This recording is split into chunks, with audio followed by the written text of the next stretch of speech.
जैसे ही हमास की ओर से लॉन्च किए गए क्रूज रॉकेट आसमान से नीचे गिरे, वैसे ही इजराइल की धरती थर्रा उठी। देखते ही देखते चारों तरफ धुआं फैल गया।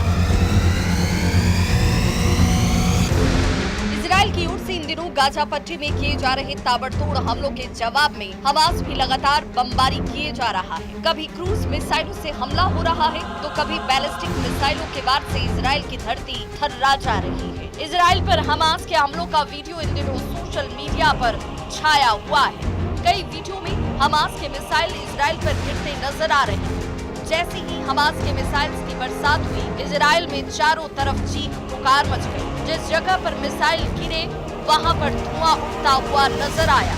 कहा जा रहा है कि आतंकी संगठन हमास की ओर से लगातार किए जा रहे इन हमलों से इजराइल को बड़ा नुकसान हो रहा है। इजराइल से मिले हाईटेक वेपन्स के बाद हमास के हौसले बुलंद हैं। हमास ने ये चेतावनी जारी की है कि वो इजराइल पर हमला करने वाला है, जिसको सुनने के बाद इजराइल सकते में है। इजराइल के साथ लड़ाई में उलझा हमास अपनी ताकत बढ़ा रहा है। लड़ाई जारी रखने के लिए हमास ने गाजा पट्टी में भर्ती अभियान शुरू किया है। हमास के सशस्त्र विंग अल कसम ब्रिगेड में नए लड़ाकों की भर्ती हो रही है। ये अभियान हाल ही में शुरू हुआ है। हमास ने भी ये भर्ती अभियान ऐसे समय में चलाया है जब उसे इजराइल के साथ युद्ध में भारी नुकसान हुआ और गुट फंड की कमी का सामना कर रहा है। हमास ने संसाधनों की कमी को देखते हुए अपनी नीति में बदलाव किया है। हमास अब छापामार युद्ध की रणनीति पर ज्यादा ध्यान दे रहा है। ऐसा करते हुए हमास की कोशिश इजराइल के साथ लंबे समय तक लड़ाई के लिए लड़ाकों को तैयार करना है। कहा जा रहा है कि हमास की सशस्त्र विंग अल कसम ब्रिगेड 30,000 नए लड़ाकों की भर्ती कर रही है। इन नए लड़ाकों के साथ वो छापामार युद्ध तकनीकों पर काम करेगा, क्योंकि नए लड़ाकों को पारंपरिक युद्ध में प्रशिक्षण नहीं मिला है। ऐसे में हमास को गाजा पर नए लड़ाकों के जरिए अपनी पकड़ बनाए रखने के लिए संघर्ष करना होगा। गाजा इस वक्त खून से लथपथ है। हमास और इजराइल के बीच सीज फायर एक बार फिर से खत्म हो चुकी है। सबसे ज्यादा इसका नुकसान इस वक्त गाजा के लोग उठा रहे हैं। फिलिस्तीनी गुट हमास 2007 से गाजा पट्टी को नियंत्रित कर रहा है। फिलिस्तीनी चुनाव जीतने और प्रतिद्वंदियों को हिंसक तरीके से हटाने के बाद हमास ने 2007 में गाजा पट्टी के एक हिस्से पर नियंत्रण कर लिया था। हमास ने अक्टूबर 2007 में इजराइल पर एक बड़ा हमला किया था। इस हमले के बाद इजराइल की सेना गाजा में बमबारी कर रही है। इस भयावह युद्ध से गाजा में बड़े स्तर पर तबाही हुई। गाजा में 18 मार्च को इजराइल और हमास के बीच युद्ध विराम टूटने के बाद एक बार फिर लड़ाई तेज हो चुकी है।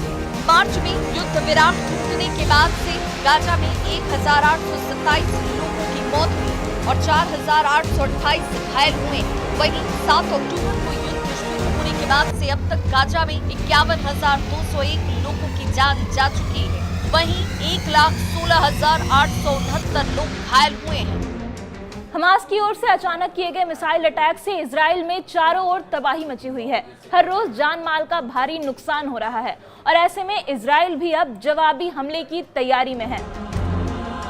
अचानक तड़के हमलों की शुरुआत हुई। हमास के लड़कों ने इजरायली सेना के कब्जे वाले पूर्वी तफ्वाह इलाके में भारी बमबारी की। इससे इस इलाके में धुएं का गुबार छा गया। कई इमारतें जमींदोज हो गई। कुछ दिन पहले भी हमास ने कई इलाकों पर हवाई हमले किए थे, जिसमें अब तक कई लोग मारे जा चुके हैं। इसमें कई मासूम बच्चे भी शामिल हैं। हमास और इजराइल के बीच मार्च में हुआ 2 महीने का संघर्ष विराम टूट चुका है। इसके बाद हमास पर बंधकों को रिहा न करने का इजराइल ने आरोप लगाया और वापस से हमास पर हमले तेज कर दिए। इन हमलों में गाजा की 80% आबादी अपने घरों से विस्थापित हो चुकी है। हजारों लोग टेंटों में रहने को मजबूर हैं। गाजा के स्वास्थ्य मंत्रालय ने कहा है कि अक्टूबर 2023 से लेकर अब तक गाजा में लगभग 50,000 से अधिक लोग हमले में मारे जा चुके हैं। इस लिस्ट में सबसे ज्यादा बच्चे और महिलाएं शामिल हैं। हमास की ओर से हो रहे एक के बाद एक हमलों से इजराइल में मरने वालों की तादाद लगातार बढ़ती ही जा रही है। घायलों की संख्या लगातार बढ़ रही है। अस्पताल में भीड़ हो गई है और ऐसे में डॉक्टर्स की तरफ से दिन रात एक कर घायलों की देखभाल लगातार की जा रही है। इजराइल ने हमास पर उनकी शर्तों को न मानने का इल्जाम लगाते हुए भारी बमबारी शुरू कर दी है। जिसमें पिछले 2 दिनों में सैकड़ों लोग मारे जा चुके।